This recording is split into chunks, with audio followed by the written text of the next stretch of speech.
Hello everyone, greetings to all and welcome in the testbook.com. So guys, RRB JE जी हाँ 2024 CBT 1 का exam हो चुका है और आज जैसे अगर मैं बात करने जाऊं तो 23 तारीख है। लगभग जो शाम के हम लोग ये वीडियो बना रहे हैं वो लगभग 7 बज चुके हैं। तो आंसर की पब्लिश होने वाली है। बहुत सारे लोगों का दिल धक धक कर रहा होगा। अब बहुत सारे बच्चों की क्वायरी थी कि सर जो आरआरबी जेई सीबीटी 2 है उसमें जो जीके का वाला पार्ट है उसके लिए एक वीडियो प्रॉपर तरीके से जरूर बनाइए, क्योंकि डेफिनेटली अब जिनका सीबीटी 1 अच्छा हो गया है वो अब सीबीटी 2 के लिए यहाँ पर प्रॉपर तरीके से लगने वाले हैं दोस्तों। ठीक है, तो सीबीटी 2 में जीके वाला जो पार्ट है उसके लिए ये वीडियो एक छोटा सा बहुत ही कह सकते हैं क्रिप्स वीडियो मैंने बनाया हुआ है। तो अगर कोई भी क्वेरी रह जाती है तो आप वीडियो के कमेंट सेक्शन में चीजें मुझसे पूछ सकते हैं दोस्तों। ठीक है, तो देखिए अब सीबीटी 2 के लिए जो जीके वाला पार्ट है यहाँ पे भी अच्छा खासा आपको चीजें मिलने वाली है दोस्तों। ठीक है, अगर मैं जीके की बात करने चला जाऊं तो सीबीटी 2 में भी ठीक है, आपको सीबीटी 1 में भी टोटल 15 क्वेश्चन जीके के मिले थे। यहां पर भी आपको दोस्तों देखिए टोटल 15 क्वेश्चन आपको जीए के मिलने वाले हैं दोस्तों। ठीक है, तो यहां पर भी दोस्तों आपके लिए टोटल 15 क्वेश्चन जनरल अवेयरनेस के मिलेंगे। ठीक है, अब इंपॉर्टेंट यहां पर क्या है कि आपका बायो से पीछे छूटा। तो जो भी बच्चों के दिल में बायोलॉजी को लेकर के बहुत डर रहता है कि यार बायो एकदम मेरे लिए भूत के समान है और इसके तो मुझे सपने आते हैं, ये तो मुझसे नहीं हो सकती। ठीक है, तो बायोलॉजी से पीछे छूट गया है। इसमें याद रखिएगा जो आपका फिजिक्स है और केमिस्ट्री है, बस ये दो चीजें आपकी मिलने वाली हैं। ठीक है, मैं इसके 2000 जो आपके कह सकते हैं कि जी हाँ क्वेश्चन पेपर अवेलेबल है वो भी मैं आपको जरूर कवर कराऊंगा। तो 2014 के और याद रखिएगा 2015 के, ठीक है, और उसके बाद 2019 के जो भी मतलब सीबीटी 2 के पेपर अवेलेबल हैं आपके जीके के लेकर के, तो वो भी मैं आपको प्रॉपर जरूर कवर कराऊंगा, सो दैट एक लेवल क्लियर होगा कि किस लेवल के क्वेश्चन पूछे जाते हैं और आपका एक कॉन्फिडेंस भी इसमें बिल्डअप हो जाएगा। तो बिल्कुल टेंशन मत लीजिएगा, मेरे हिसाब से आप जो जीके वाला पार्ट है इसमें आसानी से कर सकते हैं। बस पैटर्न का थोड़ा सा है कि मिक्स क्वेश्चन आ जा रहे हैं इसमें, तो वो एक समस्या हो जा रही है। ठीक है, तो इसमें हमें करंट अफेयर भी देखने को मिलता है, जैसे हमने 2019 का पेपर देखा था तो 2018 का करंट अफेयर भी हमें देखने को मिला हुआ है दोस्तों। ठीक है, और बाकी जो बेसिक क्वेश्चन जीके के होते हैं वो तो आपको हिस्ट्री, ज्योग्राफी, पॉलिटी, इकोनॉमी में से मिलते ही मिलते हैं। ठीक है, हाँ ये याद रखिएगा कि अगर मैं बात करने चला जाऊं तो या जी हाँ आपको फिजिक्स का थोड़ा सा जो है ना क्वेश्चन ज्यादा मिलेंगे कंपेयर टू द केमिस्ट्री दोस्तों। ठीक है, तो ये थोड़ा सा हमें साइंस में ध्यान देना होगा कि हमें फिजिक्स पे थोड़ा अच्छे से कवर करना होगा। ठीक है, तो आप ये मान लीजिएगा कि यहाँ पर टोटल कितना हो गया, 30 तो यही हो गया। ठीक है, अच्छा अब देखिए कंप्यूटर की अगर मैं बात करने जाऊं तो आपके टोटल 10 क्वेश्चन आपको मिलने वाले हैं। सो बेसिक जो कंप्यूटर है वो आपको पढ़ना ही पढ़ना है। अब यहाँ पर देखिए जो सीबीटी 1 में नहीं था वो है आपका कौन सा, basic environment and pollution control. तो ये एक नया टॉपिक होगा जिस पर आपको क्वेश्चन देखने को मिलेंगे। तो देखिए कहीं ना कहीं आपने एनवायरमेंट से जुड़ा हुआ जो बेसिक पार्ट है, जब आप एग्जाम के लिए किसी भी एग्जाम के लिए तैयारी कर रहे होंगे या एसएससी के लिए या फिर आरआरबी के लिए, तो वहां पर भी आपने चीजें कवर की होंगी, बट इतना फोकस्ड होकर के कवर नहीं किया होगा। तो यहाँ पर थोड़ा सा ध्यान देना पड़ेगा। अब क्या क्या है इसमें मैं वो लेकर के आ जाऊंगा, और बाकी देखिए आपका जो टेक्निकल एबिलिटी है तो उसमें मैं बात नहीं करूंगा, ऑलरेडी जो टेक्निकल की टीम है वो ऑलरेडी उस पर बात कर रही होगी। ठीक है, जनरल अवेयरनेस की अगर मैं बात करने जाऊं तो देखिए नॉन टेक में जो पहले सीबीटी 1 में था उसमें भी आपके 15 मतलब ये आपको मालूम है कि जी हाँ आपको क्वेश्चन देखने को मिल रहे थे, यहाँ पर भी 15 है। ठीक है, साइंस यहाँ पर भी दोस्तों देखिए मतलब 15 की है, और कंप्यूटर भी है, और साथ में आपका एनवायरमेंट पॉल्यूशन, और साथ में क्या भी है आपका ये कंप्यूटर वाला पार्ट है। ठीक है, तो अगर मैं मोटा मोटा बात करने जाऊं तो आप ये कह सकते हैं कि टोटल 50 का है। ठीक है, तो आप इसको ऐसे बिल्कुल मतलब वो नहीं ले सकते, लाइटली नहीं ले सकते। ठीक है, एक अच्छा खासा स्कोर आपको ये प्रोवाइड करेगा। तो आप ये देख लीजिएगा कि 50 मार्क्स का है, और उस 50 मार्क्स में आपका जीए भी है 15 का, साथ में साइंस भी है। साइंस में आपको फिजिक्स और केमिस्ट्री ही प्रायोरिटी बेसिस पर कवर करनी है। कंप्यूटर के बेसिक्स से जो क्वेश्चन होंगे वो आपको देखने को मिल जाएंगे।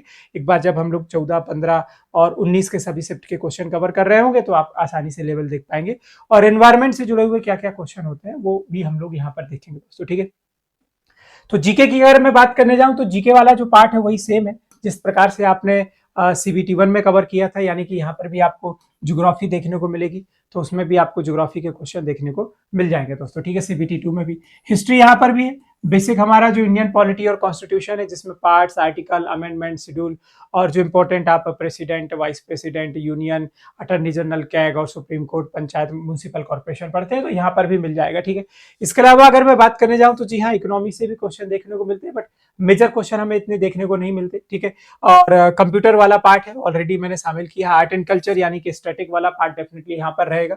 साथ में जो है आपका स्टैटिक में, आर्ट एंड कल्चर में अवार्ड्स एंड ऑनर्स भी डेफिनेटली मिलेगा। साइंस एंड टेक्नोलॉजी हमें देखने को मिल जाएगी। ठीक है, फेमस पर्सनालिटी वाला जो पार्ट है, स्पोर्ट्स है और करंट अफेयर। ठीक है, तो करंट अफेयर तो आप ये मान करके चलिएगा कि डेफिनेटली लास्ट 1 ईयर का करंट अफेयर आपको देखने को मिलने वाला है। ठीक है, क्योंकि 2019 के जब हम लोग सभी शिफ्ट के पेपर देखते हैं तो उसमें हमें 2018 के भी क्वेश्चन देखने को मिल जाते हैं दोस्तों। ठीक है, तो जब मैं पीवाईक्यू आपको कवर कराऊंगा तो आप खुद देख पाएंगे कि जी हाँ, कहां से और किस प्रकार से इसमें क्वेश्चन आते हैं। तो ये तो पूरा का पूरा जो पार्ट है, जैसे सीबीटी 1 में था वही आपको यहाँ पर सीबीटी 2 में भी काम आने वाला है। ठीक है, अब रही बात इसमें साइंस की, तो साइंस की ऑलरेडी मैंने बात की हुई है दोस्तों। ठीक है, कि फिजिक्स और केमिस्ट्री, यानी कि यहाँ पर आपका अब बायो से थोड़ा सा पीछे छूट रहा होगा। ठीक है, तो उन्होंने ऑलरेडी मेंशन किया है कि जो ही जी हाँ 10+2 लेवल का जो है फिजिक्स और केमिस्ट्री यहाँ पर कवर होने वाला है। लेकिन याद रखिएगा कि जो फिजिक्स की प्रायोरिटी होगी डेफिनेटली यहाँ पर आपको सबसे ज्यादा देखने को मिल जाती है दोस्तों। ठीक है, तो न्यूमेरिकल्स वगैरह भी आपको आसानी से यहाँ पर मतलब कवर करने ही पड़ेंगे, जिस प्रकार से आपके सीबीटी 1 में थे।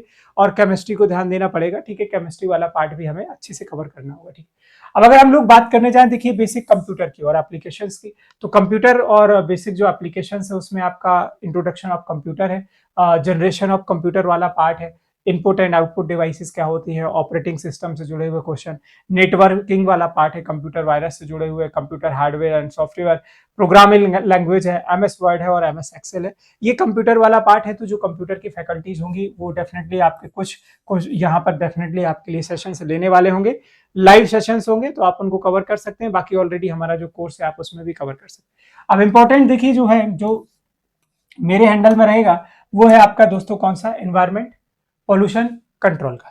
तो 10 मार्क्स का ही। अब देखिए इसमें बेसिक इन्वायरमेंट से जुड़े हुए जो क्वेश्चन होते हैं कि इन्वायरमेंट क्या होता है। ठीक है, उसमें जो बेसिक टर्मिनोलॉजी है उससे जुड़े हुए जो एक्ट वगैरह है, पैक्ट वगैरह है, वो आपको इसमें क्वेश्चन पूछे जा सकते हैं। इसका रोल क्या होता है हमारे जीवन में, ठीक है, उससे जुड़े हुए क्वेश्चन आपके रहेंगे। एनवायरमेंट पॉल्यूशन में जो किस प्रकार से कौन कौन से पॉल्यूशन होते हैं, तो आपको हर प्रकार के पॉल्यूशन, जो वेस्ट है, नॉइस है, एयर है, ठीक है, वो सब इसमें प्रकार से आएंगे, किस प्रकार से मानव जीवन को प्रभावित करते हैं। ठीक है, वो सब सारी चीजें इसमें आपकी शामिल होंगी। और टाइप्स ऑफ पॉल्यूशन मैंने आपको बताया ना, तो ये पूरा इसमें आपका शामिल रहेगा पार्ट। ठीक है, अब जो वेस्ट मैनेजमेंट होता है उसको कैसे किया जाना चाहिए, उसके लिए क्या क्या नियम अभी तक बनाए गए हैं, किस प्रकार से इसको ऑपरेट किया जाता है, ये कितना नुकसानदायक होता है, कैसे इसको कंट्रोल किया जाना चाहिए, वो सारी चीजें आपके वेस्ट मैनेजमेंट में होंगी। ठीक है, एसिड रेन वाला देखिए आज के समय में मुद्दा बहुत इस समय चल रहा है, तो डेफिनेटली एसिड रेन से जुड़े हुए क्वेश्चन 100% हमें देखने को मिल जाएंगे। ठीक है, और ओजोन लेयर पर डेफिनेटली क्वेश्चन 100% बनते ही बनते हैं। ठीक है, तो ओजोन लेयर क्या होती है, ओजोन लेयर को प्रोटेक्ट कैसे किया जाए, और किस आपके एटमॉस्फेयर के परत में पाई जाती है, इसके लिए कौन कौन से पैक्ट हुए हैं, ओजोन दिवस कब सेलिब्रेट किया जाता है। ठीक है, ये बहुत सारे क्वेश्चन आपके ओजोन लेयर से जुड़े हुए क्वेश्चन आपके बनते हैं। ठीक है, फिर आपका ग्लोबल वार्मिंग वाला, ग्लोबल वार्मिंग आपको मालूम है इस समय कितना बड़ा मुद्दा है। तो जो कोप इस समय कॉन्फ्रेंस ऑन पैरिटीज वाले जो समिट्स चल रहे हैं, उसमें ग्लोबल वार्मिंग को कंट्रोल करने के लिए हम लोग क्या कर रहे हैं, कौन सा फंड डेवलप किया गया, कितना पैसा दिया जा रहा है, ठीक है, क्या क्या स्टेप्स उठाए जा रहे हैं, अभी वर्तमान में ग्लोबल वार्मिंग कितनी है, इसको कितना तक हमें कंट्रोल करना है, इसके क्या क्या नुकसान हो सकते हैं अगर ग्लोबल वार्मिंग बढ़ती है। तो इससे जुड़े हुए बस वो जो करंट वाला पार्ट है वो करना है। बाकी जो पुराने आपके समिट्स वगैरह हो गए हैं, पैक्ट वगैरह हो गए हैं, वो वाला पार्ट एक आसानी से इसमें हमें डील करना पड़ेगा। और बाकी जो इन्वायरमेंट प्रॉब्लम से ये क्या क्या है, इससे क्या क्या नुकसान हो सकते हैं, इसको कैसे हमें कंट्रोल करना चाहिए, उससे जुड़ा हुआ क्वेश्चन है। ठीक है, तो थोड़ा सा इसमें कैसा है, एक बेसिक कॉन्सेप्चुअल चीजें होंगी और उस पर किस प्रकार से क्वेश्चन बन सकते हैं। तो ये थोड़ा सा एक नया पार्ट है जो बच्चे थोड़ा सा हेजिटेट हो रहे होंगे कि कैसे कंट्रोल किया जाए, बट आसान है। आप ये बिल्कुल मेरा मान लीजिए कि जो हिस्ट्री, ज्योग्राफी, पॉलिटी आप इकोनॉमी पढ़ते हैं उससे ज्यादा ये आसान है। और एक बार अगर आपने इसमें कॉन्सेप्ट पढ़ लिए और जो इंपॉर्टेंट पॉइंट नोट कर लिए तो फिर आप आसानी से इसको कवर कर सकते हैं। ठीक है, तो ये पूरा का पूरा सीबीटी 2 का पार्ट है। जैसा कि मैंने बताया कि अगर आप साइंस, जीके, कंप्यूटर और ये एनवायरमेंट एंड पोल्यूशन कंट्रोल को देखें तो 50 मार्क्स का ये रहता है दोस्तों। ठीक है, तो अच्छा खासा वेटेज है। अच्छे से अगर कवर करेंगे तो डेफिनेटली यहाँ पर भी चीजें अच्छी हो जाएंगी। बाकी बिल्कुल अगर आप टॉपिक वाइज चाहते हैं तो मुझे कमेंट सेक्शन में बता दीजिएगा। या सबसे पहले मैंने जैसा कि आपको बताया कि जी हाँ, मैं आपके लिए जो 2014, 15 और 19 के जो पेपर अवेलेबल है, ठीक है, ये आपको डायरेक्ट ऑफिशियल पेपर रहेंगे, तो कैसे आते हैं, किस तरीके से सॉल्व कर सकते हैं, किस तरीके से आप अगले कॉन्सेप्ट को इसमें कोरिलेट कर सकते हैं, तो वो मैं सारी चीजें आपको यहाँ पर बता दूंगा, ठीक है। बाकी और आप मोर अपडेट के लिए आप मेरे टेलीग्राम ग्रुप से कनेक्ट हो जाइएगा। सो टेलीग्राम ग्रुप आई होप कि जितने लोगों को मालूम है, बहुत सारे लोग ज्वाइन ही होंगे, इस वीडियो के डिस्क्रिप्शन में मिल जाएगा @SUSAT टेक्स्टबुक। और बाकी जो हमारी CBT2 की क्लासेस हैं वो ऑलरेडी गोइंग ऑन है, ठीक है। तो हमारी जो CBT2 की क्लासेस हैं आप उसके लिए भी एनरोल कर सकते हैं। सीधे चले जाइए टेक्स्ट बुक, ठीक है, और आप यहाँ पर जाकर के सीधे जो हमारे जो कोर्सेस हैं, ठीक है, CBT2 के, उसको जाकर के एनरोल कर सकते हैं दोस्तों, ठीक है। तो AJE की हमारी जो क्लासेस है वो भी इस समय गोइंग ऑन है, और जो CBT2 के मैंने आपको बताया कि क्लासेस ऑलरेडी यहाँ पर चल रही है दोस्तों, ठीक है। तो सुपर कोचिंग में जाइए, और सुपर कोचिंग में जैसे ही आप इंजीनियरिंग एग्जाम में जाएंगे तो डेफिनेटली देखिए आपके लिए सारे कोर्सेस यहाँ पर ऑलरेडी अवेलेबल है दोस्तों, ठीक है। तो CBT2 2024 के लिए आपको ऑलरेडी क्लासेस मिल जाएंगी, आप जाकर के उन क्लासेस को देख सकते हैं। बाकी जो टीचर्स हैं वो अलग अलग आपको सारी चीज़ें कवर करा रहे हैं, तो आइए प्रॉपर तरीके से इनकी तैयारी करिए और जाकर के इसको क्वालिफाई करिए दोस्तों, ठीक है। टेस्ट सीरीज वगैरह भी मिल जाएंगी, ऑलरेडी मैंने आपको बताया कि जी हाँ, यहाँ पर बहुत सारे जो क्लासेस हैं वो गोइंग ऑन है। तो CBT2 के लिए बिल्कुल आपको सारी चीज़ें यहाँ पर अवेलेबल है दोस्तों, ठीक है। तो चलिए, थैंक यू सो मच, ये एक आपका पूरा का पूरा अपडेट था जो मैंने आपको कवर कराया। बाकी मिलते हैं हम लोग आपके प्रॉपर क्लासेस के साथ। Thank you so much. कोई भी क्वेरी है तो आप बिल्कुल कमेंट सेक्शन में मुझे डाल सकते हैं। Thank you so much.